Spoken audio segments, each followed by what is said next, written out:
May lumapit nga sa amin dito na nangihingi nga ng pera. Yan, hindi magbibila. Grabe naman nga ang reaksyon ni baby sa kanyang baon. Another week, but thank you God kasi nga it's Friday. Kaya naman tara na, pasok na tayo. Wala, 6:30 na. Paiwan na. Ay!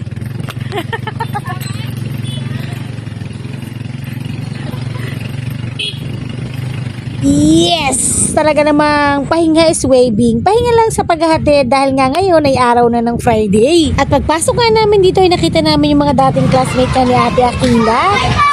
Hi! Good morning! Hello!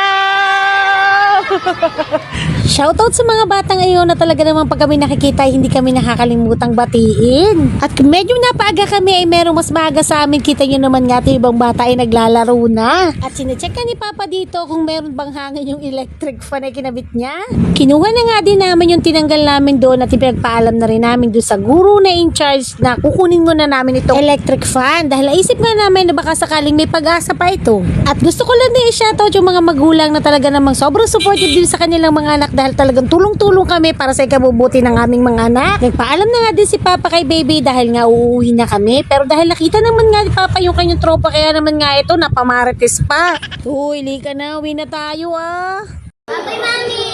Bye! Ay!